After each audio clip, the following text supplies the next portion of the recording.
Hi, everyone. Welcome to today's panel discussion on the state of AI safety in China. My name is Brian Zhe, and I am the founder and CEO of Concordia AI. Understanding the Chinese approach to AI development, safety, and governance has never been more important. Following the release of ChatGPT, it was widely estimated that the gap between frontier Chinese and US AI models stood at around 18 to 24 months. Recent assessments suggested that this has narrowed to less than 6 months, reflecting the rapid advancement in China's AI ecosystem. On the Hugging Face leaderboard, a significant majority of the world's top open source or open weight AI models now originate from China. For example, Alibaba's Quant family has spawned over 100,000 derivative models, demonstrating the vibrancy of this momentum. At the same time, in 2025, China has implemented some of the pioneering regulations on AI content labeling, also signaled AI safety as a top national security and public safety concern, and announced the Global AI Governance Action Plan. In this context, 2 months ago, I had the pleasure of publishing an op-ed in Time magazine titled China is Taking AI Safety Seriously, highlighting some of the evolving efforts in China and also opportunities for international coordination. And I think today provides an opportunity to delve deeper into these topics, exchange diverse perspective with some of the leading experts in the field. Angela Zhang's book, High Wire, How China Regulates Big Tech and Governs Its Economy, remains essential reading for understanding the tech oversight in China. And I'm very eager to learn how her insights have developed over the last 2 years. When I consider the cybersecurity legal framework of China, we think about cross-border data flows. Samsak's analysis always come to my mind as authoritative references. So I'm very pleased to have her join us today. Last but not least, Paul Ciolo stand out as one of the most seasoned analysts in China-US technology relations, and I'm particularly interested in his takeaways since attending the World AI Conference in Shanghai in this July. So with that, I am so excited to get this started, and I will pass it over to my colleague, Gabriel, who has led the publication of our third edition of the State of AI Safety in China report. Over to you, Gabriel. Thank you, Brian. My name is Gabriel Wagner, and I joined Concordia AI earlier this year and have worked on this report together with my colleagues Jason, Kwani, and Brian. I will now give a short overview of the key findings of our report for around 7 to 8 minutes, and then we will move on to the panel discussion. Our report is structured in 5 sections, as shown on the slide here. To start off with China's domestic governance, we found that overall, China does not view AI capabilities development and safety as zero-sum. This January, Chinese Executive Vice Premier Ding Xiexiang illustrated this point quite well with a metaphor, I believe. If the braking system isn't under control, you can't step on the accelerator with confidence. And just for context here, Ding is the number 6 official in China, and he is the most senior official in charge of science and technology specifically. That said, AI safety has really been elevated to a top national security and public safety concern over the past year. This February, China published an update to its National Emergency Response Plan, and the new version now also includes AI risks, alongside concerns such as cybersecurity, biological security, or natural disasters, which really suggests that AI is not viewed simply as a content control issue, as some might have thought. Then in April this year, China's top 24 officials in the Politburo held a so-called study session, which for the first time since 2018 focused on AI. And in the session this year, President Xi noted that while AI brings unprecedented development opportunities, it also brings, quote, unprecedented risks and challenges. If we compare the meeting readout of this Politburo study session to previous high-level statements on AI safety in China, the safety content this time really was much more detailed. For example, it described distinct stages of AI governance, such as the need for risk monitoring, early warning, and emergency response.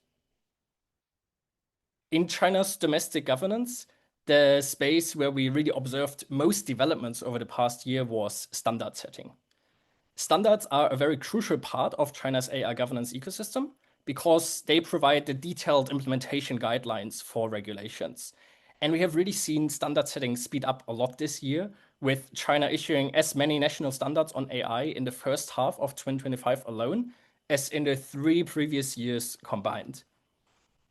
These existing standards currently cover things like harmful and illegal content filtering, privacy and data security, bias, and labeling of AI-generated content. They do currently not yet address frontier safety risks. However, a key standard-setting body in China called TC260 has issued an AI safety and governance framework, first in 2024 and then a version 2.0 this year. And this framework does explicitly highlight frontier AI risks, including loss of control of advanced AI or AI misuse in critical domains like cybersecurity or chemical and bioweapons. The version 2.0 also really puts stronger emphasis on these kind of catastrophic risks. We can understand this document as a kind of blueprint for where AI safety standard setting in China might be headed next. So it is quite possible that these frontier risks will be more directly addressed in national standards in China over the next few years. Let's next turn to China's approach to international AI governance. China has pretty consistently reinforced two central priorities in its international AI messaging. The first is on bridging the global AI divide. On this, President Xi has warned that AI could become, quote, a game of the rich countries and the wealthy. And then the second priority is the kind of safe and controlled development of AI. For instance, Vice Premier Ding has warned against the risks of disorderly international competition in AI. China has engaged on those issues through a range of channels. Multilaterally, China has initiated a United Nations resolution on AI capacity building for developing countries. China has engaged in bilateral dialogues with the US and the UK, which likely included discussions on AI safety, though the dialogue with the US has not convened since May 2024. And in the meantime, a solid network of kind of unofficial track 2 dialogues tackle a range of key frontier AI safety areas, such as defining red lines that AI should never cross. And some of our panelists today are actually actively engaged in these track 2 dialogues. As for technical AI safety research, we have created a public dataset of frontier AI safety papers released with substantial contribution from Chinese authors, ranging from April 2023 through May 2025. And as you can see, Chinese institutions have significantly increased publication of frontier AI safety papers over this time period. Now it is at around 26 papers per month compared to 11 papers per month in the previous year. The broad research directions have stayed roughly the same and are dominated by alignment and robustness work. However, we have seen strong growth in topics that are particularly frontier, such as interpretability of large language models or alignment of superhuman AI. Our report also examines how Chinese experts discuss AI safety. We don't have time to discuss this in detail here, but in short, discussions on frontier risks really took off around the world in 2023, and that is also when they started becoming more prominent in China. And since then, we have seen that the perceptions of AI risks by Western and Chinese experts have really converged even further. Finally, we briefly look at voluntary safety actions taken by the Chinese industry. 22 Chinese companies have signed safety commitments released by one of the most important AI industry alliances in China. And the content of these commitments is quite similar to some international similar initiatives, such as the Frontier Safety Commitments launched at the Seoul AI Summit, which 3 Chinese companies have also signed. And while none of the major AI companies in China have published a Frontier AI Safety Framework yet, in July this year, Shanghai AI Lab, which is a national AI lab in China, released a Frontier AI Risk Management Framework that kind of guides developers throughout risk identification, assessment, mitigation, and governance. And the risks this framework focuses on are cyber offense, biological threats, large-scale persuasion, and loss of control. Concordia AI has co-authored this framework. For our report, we have also systematically reviewed the technical model cards of 13 major Chinese foundation model developers. At the time when we wrote the report in July, only 3 of those model cards had a dedicated section on safety, and only 3 reported any kind of safety evaluation results. However, since the publication of our report, we were quite excited to see that the new DeepSeek and Kimi K2 model cards had much more detailed safety sections and also included evaluations for risks such as misuse in bioweapons and cyber attacks. The publication of DeepSeek R1 in Nature, in particular, really marked the first time that any widely used large language model has gone through such an independent peer review, which raises the bar for safety transparency globally. Overall, our report really shows how various actors in China are taking AI safety increasingly seriously, and that China is open to international collaboration on these issues. We have only scratched the surface here, and I would really encourage those who are interested to download the full report, which draws on around 300 primary sources and has more than 60 pages of analysis. But with that, let's now move on to the panel discussion. We also welcome you, the audience, to start typing in questions into the Q&A box, and we will try to get to as many of those questions as we can after the panel. I am now very honored to be joined by three extremely knowledgeable guests. First, we have Angela Zhang. Angela is a professor of law at the University of Southern California. She's a leading authority on Chinese tech regulation, and as Brian has mentioned in the introduction, her book High Wire is really a must-read for those trying to understand this area. Angela, it's wonderful to have you with us for this panel for the second year in a row now. Thanks for having me. Next, we have Paul Triola. Paul is a partner for China and the technology policy lead at Albright Stonebridge Group. Paul has spent more than 25 years in senior US government positions analyzing China's rise as a technology power and advising policymakers. I am also an avid reader of Paul's Substack, AI Stack Decrypted, which I believe is one of the best sources of kind of sharp and original analysis of China's AI safety and tech trajectory more broadly. Third, we have Sam Sachs. Sam is a research scholar in law and a senior fellow at Yale Law School's Paul Tsai China Center. She examines China's cybersecurity legal system, the US-China tech relationship, and the geopolitics of cross-border data flows. She has also testified before Congress multiple times and frequently comments on these issues in the media. Lastly, for this panel, we are also joined by my colleague, Jason Zhou.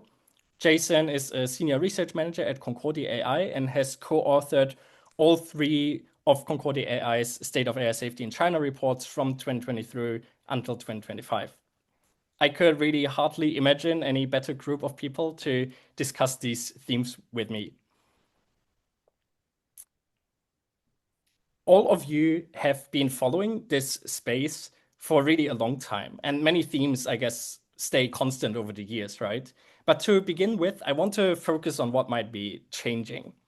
So, Paul, maybe let's start with you. What is one thing in China's domestic approach to AI safety and governance that you think has really changed over the past year, or maybe where you have changed your mind about? Okay, thanks, Gabriel and Jason and Brian for this great opportunity here. As you noted, I was in Shanghai at the World AI Conference, and I read very thoroughly the your safety report. I thought it was really well done, and as were the panels, both at the WAIC and around it. So I think you guys are really, helping to elucidate a very complex topic in China, particularly the sort of global aspect of this. So just to answer this very opening question, in terms of the difference from a year ago, there's sort of two things. One is, which I think we'll get to, and you already mentioned, which is the sort of advent of open source and open weight models, more properly open weight models in China, and what that may mean for safety. And that's a huge difference from a year ago. As we look at the leaderboards on Hugging Face and GitHub, those are dominated now by Chinese models, and that has a lot of implications. But in terms of the actual big difference, I would just say this, and you mentioned this again in your report, the sort of attitude towards the broader safety issues. So having spoken with both almost all of the leading AI labs in China over the last few months, and all the and many AI safety practitioners, if you will, in China, I've been struck by the degree to which the thinking around AI safety has really matured, arguably, in the past year. And what do I mean? What do I mean by this? Broadly speaking, my sense is that last year there was not that much discussion about for example, the national security components of AI, things like the CBRN, the sort of weapons of mass destruction potential enabling by advanced models, and things like cyber operations and loss of control. And so I think those issues have now at least been are on the table, as you illustrated in your discussion of the report here. And again, this is something the U.S. and the U.K., for example, have been focused on in terms of risks around frontier AI models and things like the Bletchley Park process, which we can get into. So now, the idea that Chinese companies are doing things like responsible scaling policies, which was something that came out of originally of the U.S. executive order in 2023, but then has been expanded upon in the Bletchley Park process, is really important.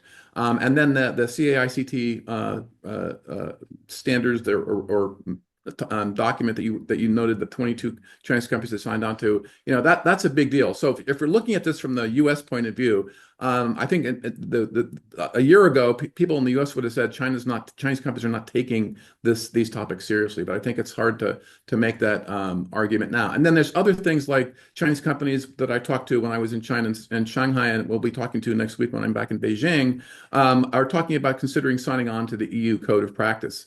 And that's another big deal. I think a year ago, nobody would have even been on the radar there. But now since the Code of Practices is in effect, and we have this 2-year window on the EU AI Act, companies in China are now beginning to think, how do we think about wanting to align or not with that? It's a complicated issue. But I think the overall tenor of the discussion in China around these issues in general is much higher than a year ago, and of course a lot of complications. And then finally, I think grappling with the international issue and engaging more, of course, over the last year has been huge, as you noted in your report. Paris, I was in Paris at the launch of the AI Safety Network, and then in Singapore, of course, in April. And then I think that we're now in this run up to the Delhi conference, which we can talk about, in India. We're already working on panels there and trying to advance the dialogue there, both in terms of commercial, what companies are actually doing in this space, and then how global cooperation can move forward here and include China, most importantly. So I think it's, the dialogue has certainly moved forward quite a bit in the last year, and you guys have really done a good job of documenting that. Yeah, thank you so much, Paul, for this comprehensive answer, from the kind of industry with the shift to open source to the kind of starting to take national security implications more seriously on a policy level, and then also the international component. There was a really comprehensive answer. Thank you so much. Angela, I want to bring this to you. I remember that when China kind of first started regulating generative AI in mid-2023, you were always arguing that China's approach to tech regulation is in fact really focused on promoting industry development, right? Even if some of the rules might look strict at face value. I'm very curious, where do you think China comes down on this kind of balance between control and industry promotion now, 2 years later? Yeah, thanks, Gabriel, and thanks, Concordia, for inviting me. It's a great honor for me to join the panel discussion, I think at least second year in a row. And congratulations on your report. I read it last night. It's very comprehensive, and I learned a great deal. And I'm also especially honored to be on the panel with Paul and Sam, who I greatly respect, and I follow your work closely. I read almost everything that Paul published on his Substack, and also Sam's work and research papers. So I'm a huge fan.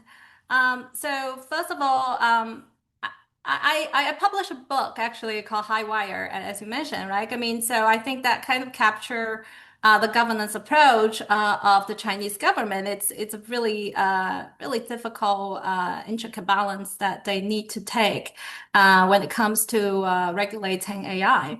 And I still remember back when China released the interim measures to regulate generative AI, there's a lot of industry panic that the Chinese is going very extreme, is going to be very strict. And I was always the one that, look, I mean, you can't just look at the law as it is, right? I mean, you need to look at the overall institutional context and understand the different incentives of the different players, the national objectives. It's a very complex regulatory system, right? I mean, so don't take the law as it is. We need to delve into the institutional actors, right? I mean, so that's why, 2 years ago, I already made the prediction that this area of regulation will be quite lax. And thus far, I think if you look at the enforcement so far, I think I have been proven right so far with the track record. When in your report, you did a fantastic job assembling all the latest development, but you will also notice there's not much enforcement. Right? It's very quiet, right? I mean, silence actually sends a very strong message, right? I mean, if the Chinese government want to take drastic action, very intrusive intervention, they could, right? I mean, very easily. However, they're taking a very soft approach right now. It's not like they're not doing anything. Right? I mean, yesterday, a couple of days ago, the Chinese government investigated into Xiaomi. I mean, this car handle problem because there have been two big accidents associated with Xiaomi's autonomous driving, and then the car door seems to have some design problem and preventing escape in danger, right? I mean, so the Chinese government is looking very closely, monitoring the risk. However, it doesn't want to take very drastic intervention just to assure investors of the stability of its approach and its regulation, and just to calm the nerves of the investors. After all, their memory with the crackdown back between 2020 and 2022 is still quite fresh, right? I mean, so they do need a lot more assurances in this space, not to mention the evolution that is happening in the Chinese economy, and particularly in the AI sector, right? I mean, it's still very, very fierce competition with almost every company offering open source models, very different from the US approach. Nobody's making money in this space. Everybody's burning money, right? I mean, so it's all contributing to the public good of China's AI development. And so the government has to make this very delicate balance. So my prediction is unless we see, a huge disaster or tragedy that occurs, I think the government will continue to take a very delicate and a very managed approach in regulating AI. Yeah, thank you, Angela, for describing this delicate balance, which I think brings me to a question I would like to ask Sam, because Sam, you have been following China's data governance for many, many years, right? Where I believe there's a similar kind of tension between, on the one hand, you need to allow data to flow freely, but then also on the other hand, you have data security concerns. And I'm very curious to hear from you with kind of now AI increasing both the demand for large-scale data, but then probably at the same time also increasing the risks of misuse. How do you see China kind of recalibrating that balance in the domains you follow? Thank you for that excellent question. And I want to first echo Angela and Paul's comment that it's such an honor to be on this panel, and congratulations to you all for the excellent work you're doing in the report.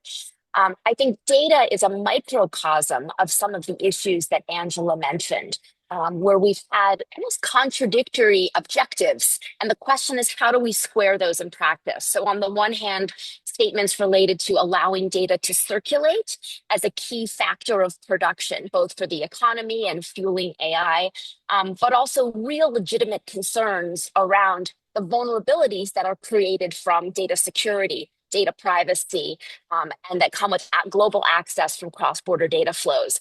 And so I think we're seeing a kind of iteration or evolving approach in real time to trying to get that balance right. And this is something that I think is a surprising area of commonality with the US. Not that the US is taking legal or regulatory measures in the way that China has, but rhetorically, if you look at Trump's AI action plan, which was released 3 days before the WAIC this summer in Shanghai, where I was on the ground trying to make sense of it for Chinese interlocutors in real time, there is a statement in America's AI action plan specifically about balancing data privacy and cybersecurity risks with the need to enhance access to high quality data sets for AI. So, with that at a high level, what are the specific areas where we're watching this balance play out in practice? One is the overhaul of China's approach to cross border data transfers. In March 2022, authorities rolled out a new approach with the goal of allowing more types of ordinary business data to flow out of China. And this is necessary to have Chinese technology companies be truly global as they're offering these innovative AI services and products around the world. So I think part of loosening of the cross-border data flow regime is in part aimed at trying to get that right. The second is in privacy. When I was in China around the WAIC, one of the questions that I kept asking experts is, where are we seeing enforcement actions?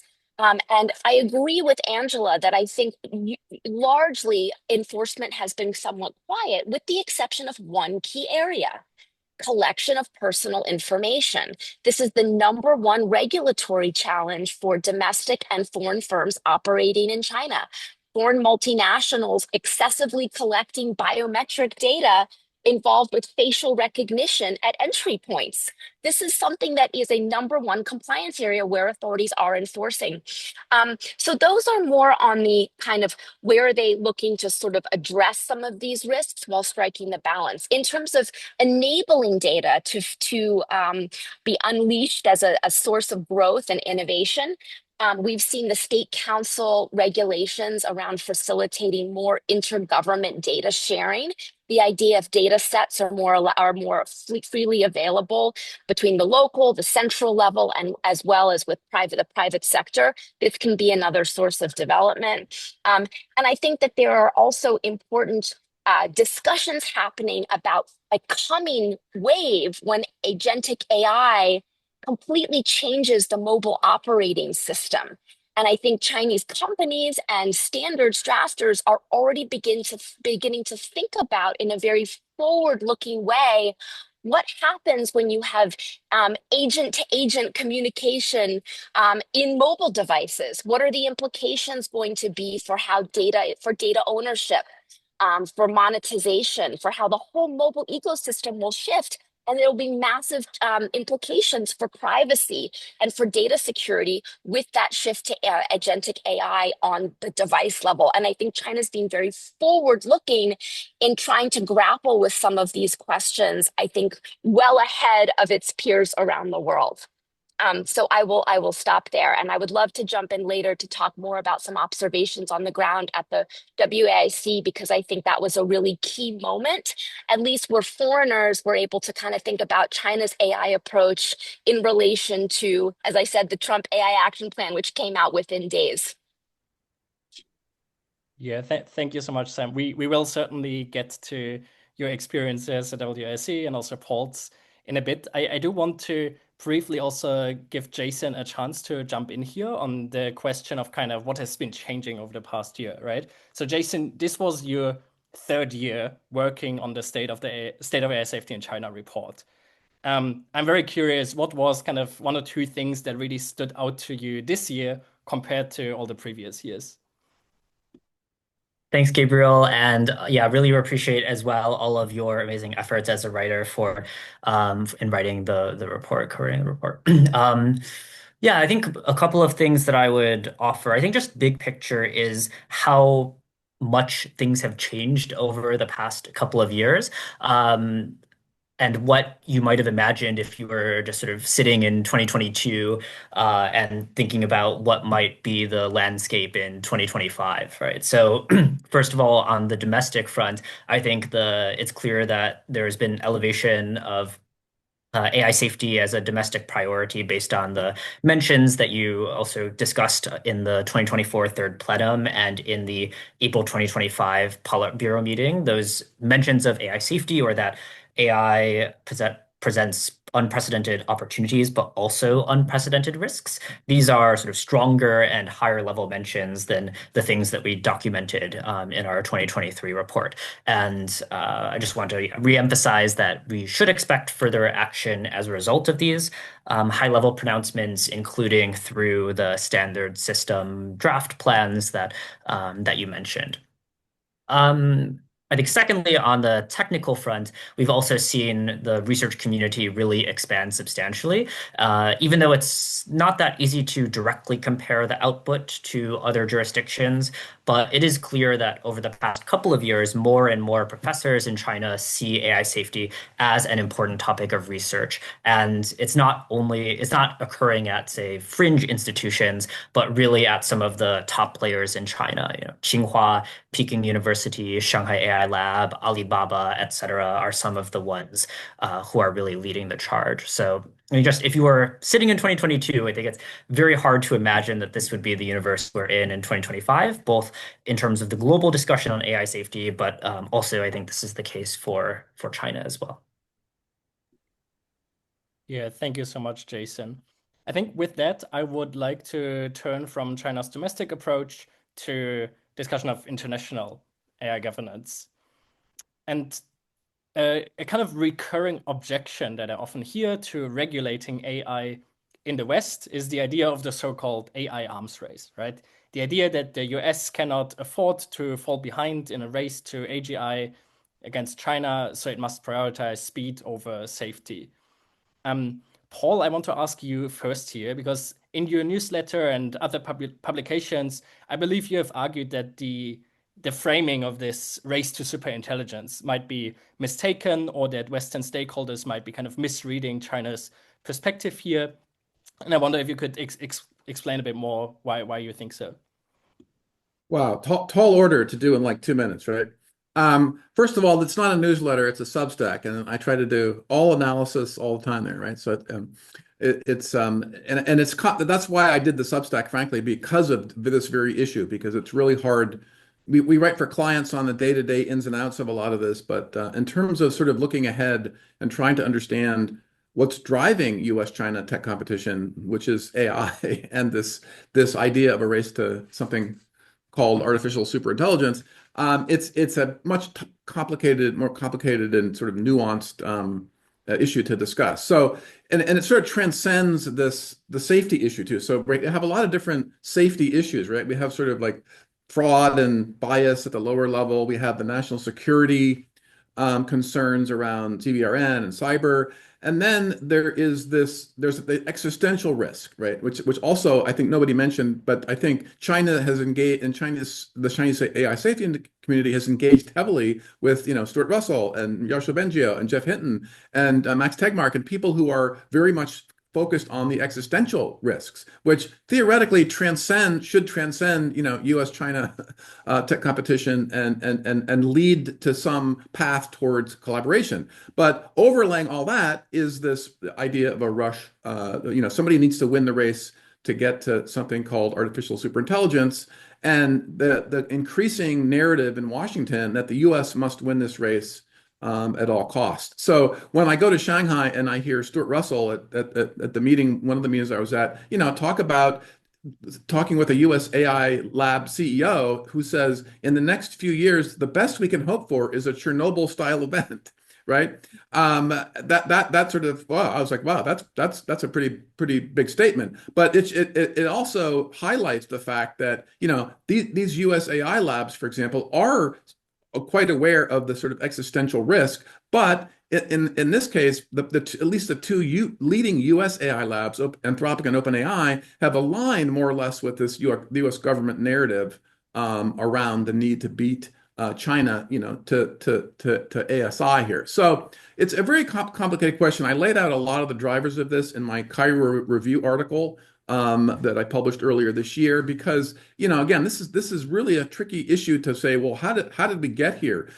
Because the idea, for example, of strategic comprehensive strategic or decisive strategic advantage, DSA, which was pioneered by Nick Bostrom and others in the 2019 timeframe, was really a sort of novel concept that originally focused on things like compute governance, and this issue of how do you control initially bad actors, like malicious actors who might use advanced AI to do bad things. But over time, that sort of morphed into basically China as the bad actor here, and the need to sort of control advanced compute with respect to China.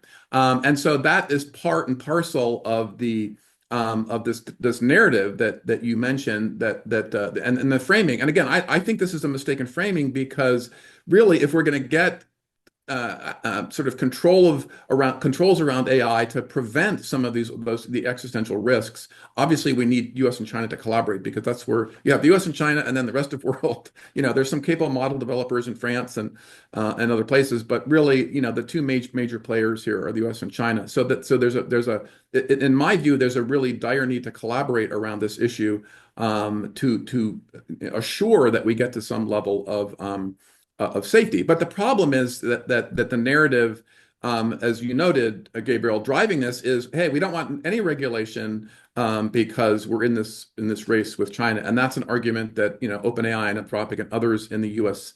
among the U.S. leading labs are making. Right, China is a sort of a convenient foil here. And so, that's sort of where we are. And then finally, there's this narrative too that I object to, and I'm going to be talking to some of the drafters of this AI 2027 paper or scenario, which you haven't read, I recommend, which plays out this dynamic to 2027, and I think they switch it now to 2028. This race to ASI, right? And basically the U.S. government aligns behind something like OpenAI, and the Chinese government aligns behind something like DeepSeek. And we get into this race. And that also, if you read the narrative carefully, sort of precludes, obviously, collaboration on AI. So AI safety is sort of out the window there.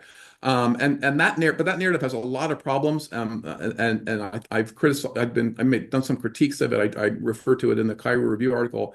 But that narrative unfortunately is sort of pretty strong. I feel like we have this window now where once it becomes clear that race is on, we get to that scenario in AI 2027 where both sides are sort of saying, okay, we're not taking the best models public, and we're sort of, the uncertainty about where the whole model development process is going. By then, if we get to that point, then it'll be too late to try to erect safety guardrails around the models, because they won't be public. And that gets into the whole issue of open source and open weight models versus closed models, which we discussed quite a bit in Shanghai and some of the closed door sessions, with the XAI, my friend Dan at XAI, basically saying the open source model should be outlawed. And of course, the Chinese interlocutors in some of the meetings saying the US should force OpenAI and Anthropic to open source their models, because that's going to be better for safety. So all these issues are related. But the challenge is that sort of background narrative, again, which I think is flawed, that there is a race to win, and then whoever gets there first wins, and whoever gets there first has some decisive strategic advantage, which I think is the whole package. I think needs to be examined much more carefully and rethought. Yeah, thank you so much, Paul. I think your work has been really important in kind of critiquing some of these narratives. I do want to ask kind of the same question to Angela as well, and see if you have anything to add to Paul's perspective here. Because I remember earlier this year you have published a piece in the New York Times, right, titled "China Isn't Trying to Win the AI Race." What did you mean with that? And did you kind of make a similar case to Paul here? Well, the main point I want to make in that opinion piece is that I think actually is to China's advantage to be a close second, and for a number of reasons, right? I mean, why do you want to be the number one, burning some billions of dollars training the next frontier AI models when you can do it, with a tiny fraction of the cost and with still 99% of the capability, right? I mean, so with good enough AI models, China can still push forward a lot of AI developments. If you think about what China's priority is, right? I mean, it's more focused on improving industrial capability, improving productivity, enhance efficiency in the economy, right? I mean, so with a good enough model and the progress that China is making, I think China is playing a smart game here being, as a close second to the United States. One thing I want to add to Paul's comment is that despite this AI arm race rhetoric coming out of Washington, D.C., we should bear in mind that the United States has a very decentralized network of legal enforcement. So unlike China, which has a very coordinated approach to regulation, right? I mean, everything, from city to province to bureaucracy, state departments, they all need to coordinate according to a national objective. The United States is very different, right? I mean, you have the states that could have very different incentives from the federal government.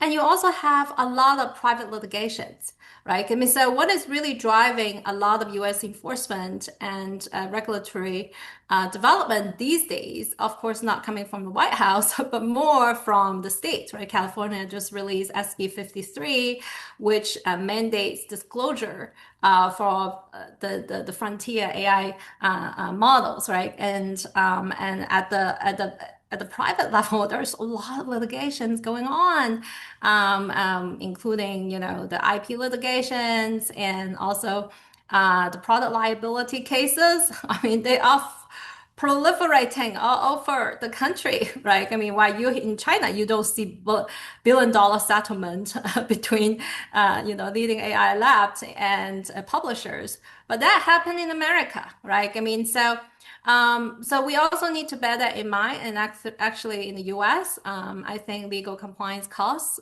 it should be taken seriously. Where I do think that China has a more coordinated approach when it comes to AI governance. Yeah, thank you, Angela.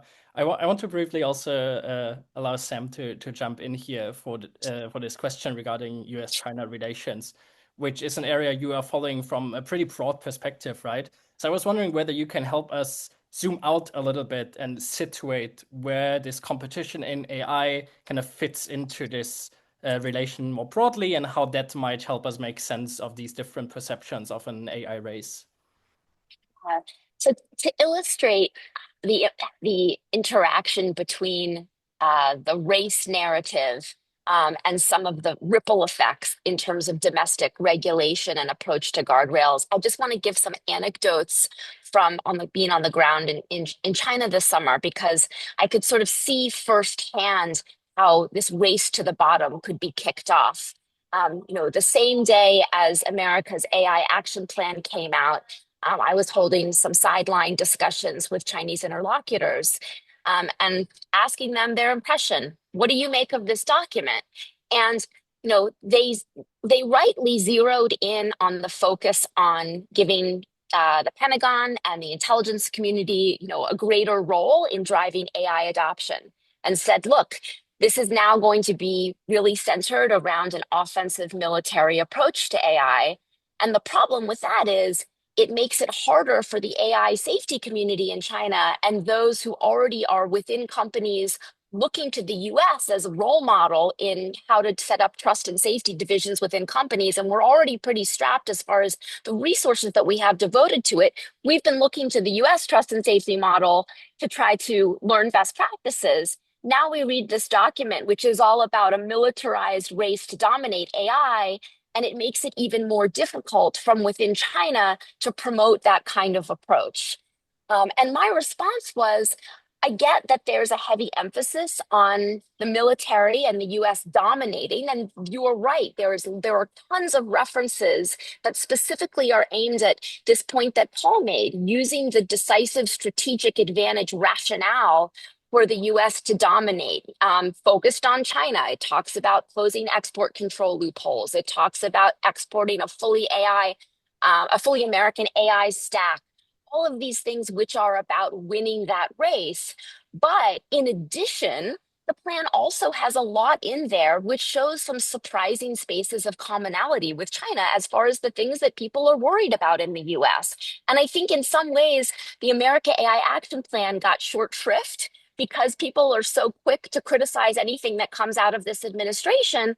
And the reality is there's some pretty robust language in there that has to do with things like preparing for cybersecurity incidents, making sure that there's access to high quality data sets where there's accurate information, preparing a workforce for a transition to AI, privacy, right? These are all things that I think when you get past the heated rhetoric of US versus China winning the race, peel that back, you find that at the sort of more substantive working level, there's actually a lot of common concerns. And so I was trying to encourage the interlocutors that I was talking with to sort of, if you can, put on blinders to some of that heated rhetoric and see if you can focus more at the working level on where we actually might be worried about some of the same things. Now, I think that that's getting increasingly hard to do in the current climate, and it's a real shame. And so I hope that there are ways that sort of rational thinkers on both sides can attempt to do this, recognizing just how much is at stake. Yeah, thank you so much, Sam, also for like bringing in your personal experience and anecdotes from the World AI Conference there, because this is something I also really want to ask all of you about, to kind of move from these big picture geopolitics to your personal experiences in this field. Sam and Paul, both of you are very active in engaging in discussions and dialogues with counterparts from China. I want to ask you, what do you think is the kind of value of these track to expert exchanges, and what are the challenges that these exchanges face? Maybe Sam, because you're already at it, you could immediately continue with that because you already started sharing about your experience in Shanghai. Sure. I had a fabulous trip to Shanghai and actually was in Beijing and Hangzhou as well. And it's just, I really encourage more Americans to go to China and to seek out relationship building and substantive meetings with experts. But the reality is the hurdles to doing so on both sides are growing. There are procedural rules on the China side. If you have more than one US expert from a different multiple institutions, suddenly it gets kicked up to a really difficult approval process. I think that there are, on both sides, I think people have had issues at the airport with extensive questioning, which have a sort of chilling deterrent effect to travel. I have personally found that sometimes having discussions rather than official track twos can be more substantive. When you're working with colleagues that you've known for many years, and you can say, okay, let's just bring together a group of substantive experts around the table. Maybe we won't ask people to have prepared formal talking points. Maybe we'll just keep it informal and substantive and use this as an opportunity for each side to ask the other questions about developments in their system. I've personally found those to be a bit more productive as far as the learnings that come from it. So those are just a few ideas and observations that I've had. Yeah, thank you so much. Maybe Paul, very briefly, do you have anything to add? Yeah, I want to just want to footstop Sam's comments on the USAI Action Plan. I'm actually going to be briefing the USAI Action Plan and its implications as part of the Track 2 dialogue in 2 weeks in Beijing. We'll be going there under the National Committee for U.S.-China Relations, and we have a very, very good working relationship with our Chinese counterparts and have very in-depth and fruitful discussions on these, because the Chinese side brings really good people. And we do formal presentations. I'm just putting the finishing touches on a 25-point slide deck for my presentation, because I'll be handling the AI part of it. But my experience in these Track 2 dialogues is that they're very good, because the Chinese side, is very well plugged into the Chinese government, and so the goal of these kinds of engagements is to communicate directly or indirectly via our teams from business and academia directly to the governments. And so, particularly during the Biden administration, there was no Track 1 dialogue on the issues we were talking about: semiconductors, AI, and data issues, cross-border data issues.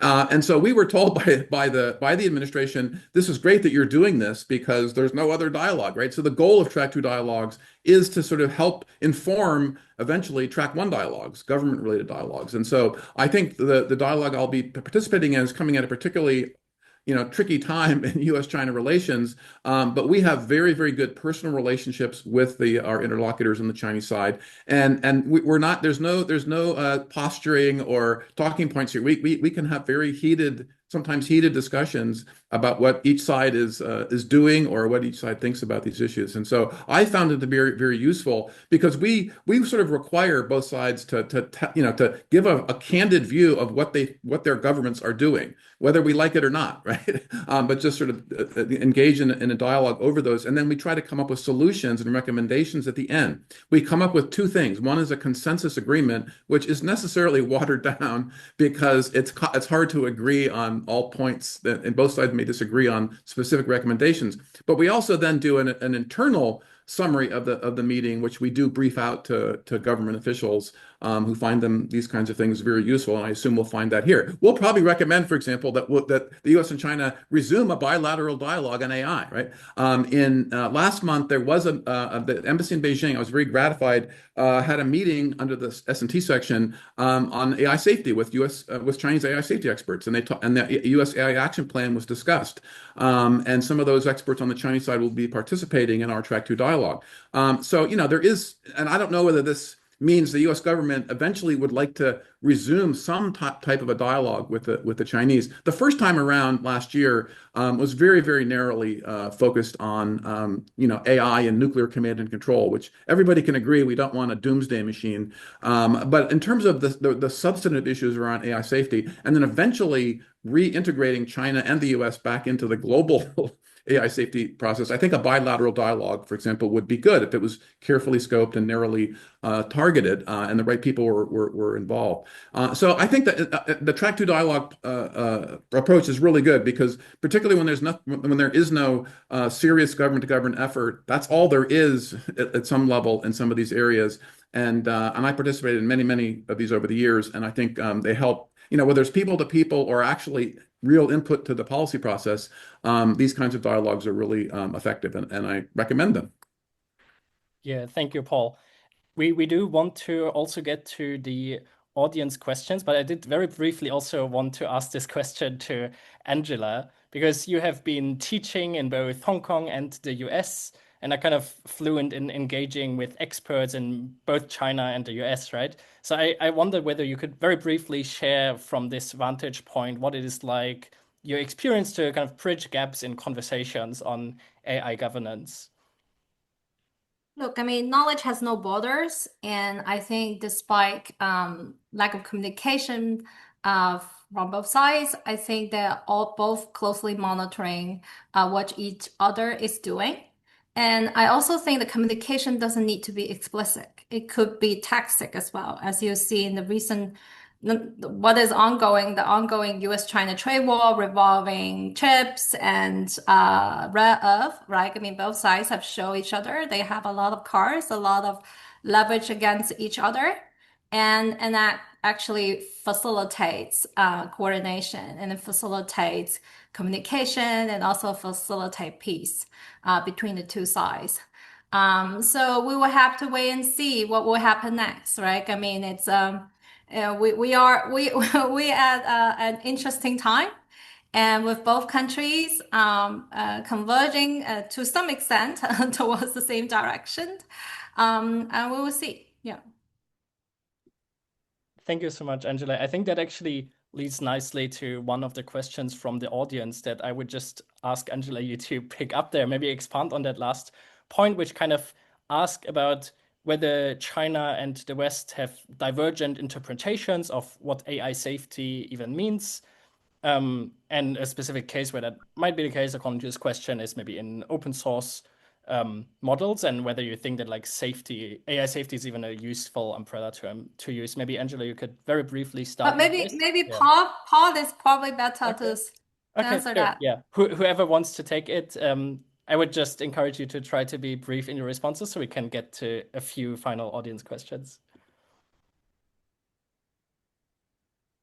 So the question is open source or open weight models useful framing for and talking about AI safety? The question is whether China and the West have divergent interpretation of what AI safety even means. Yeah. Yeah.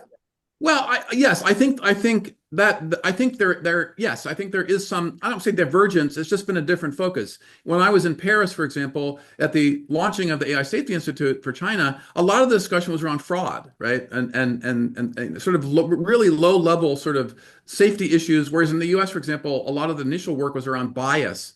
Or those kinds of social impact issues, and then as I noted it earlier, the U.S. focus on frontier models. I think it's important to focus on AI safety for frontier models versus sort of AI safety more broadly.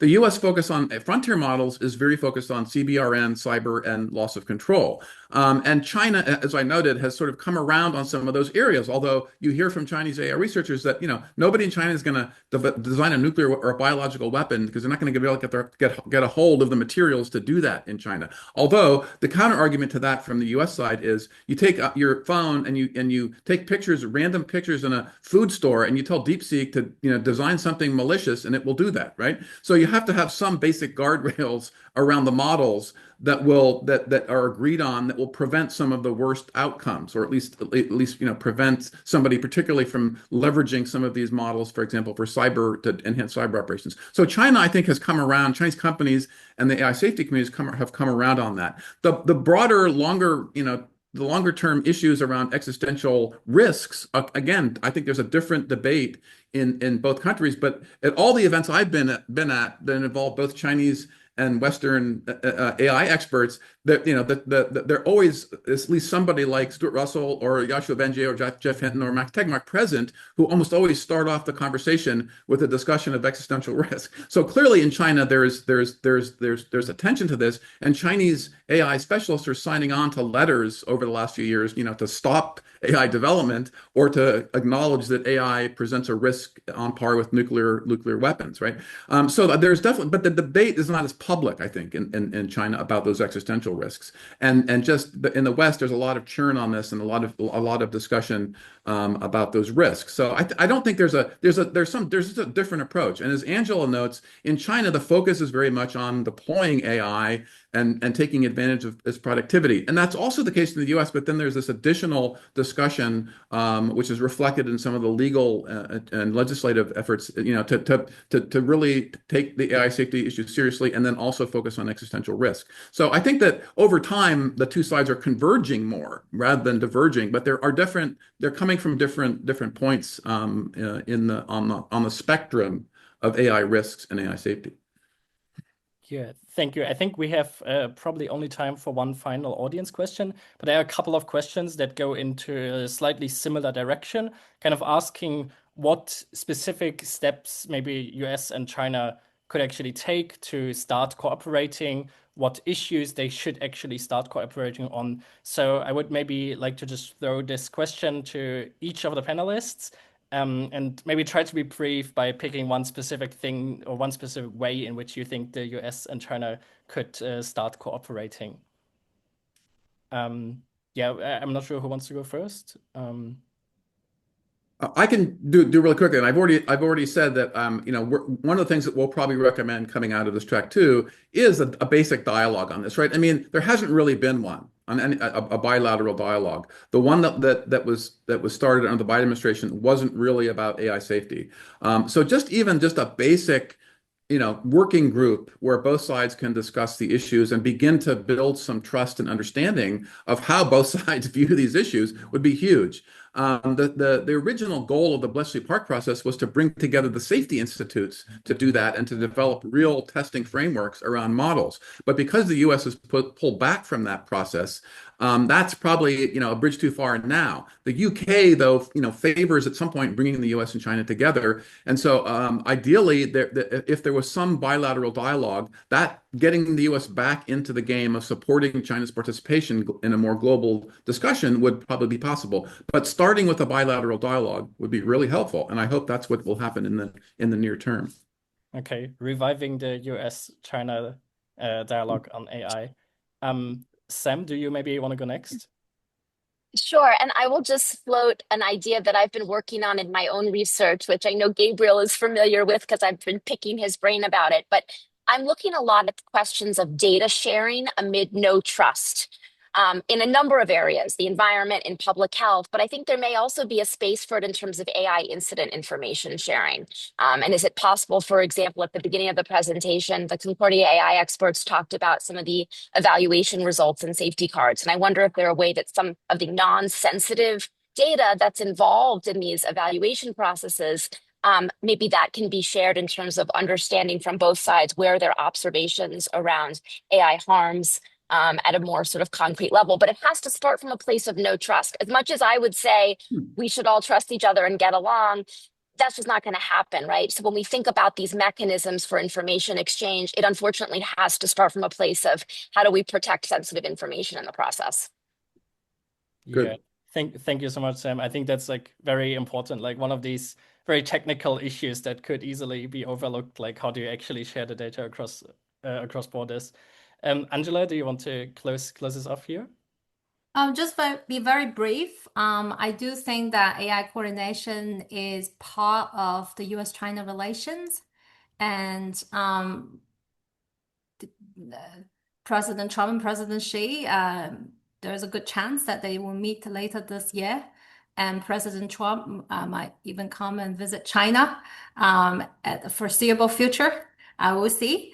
And anything can happen, right? I mean, depending on the fluid relationship between the two great powers, and to the extent of the cooperation and their capability and their leverage against each other, I think that might change the dynamic of the cooperation, the coordination in AI governance as well.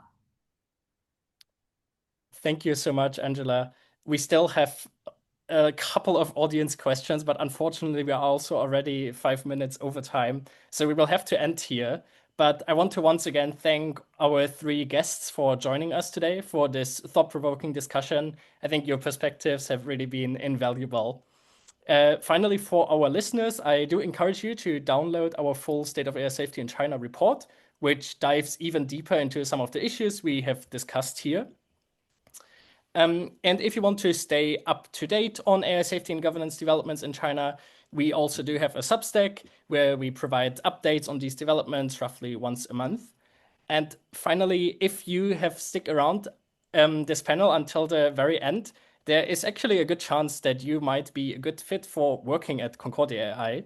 And we are currently hiring for a range of roles across our Beijing and Singapore offices, which you can Sign me up. apply Sign me up.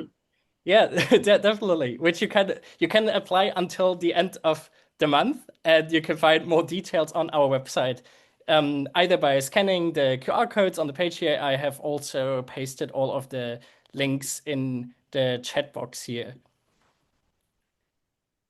That brings us to the end of the session. Thank you all for joining us today, both the audience and especially our 3 guests once more. Thank you so much.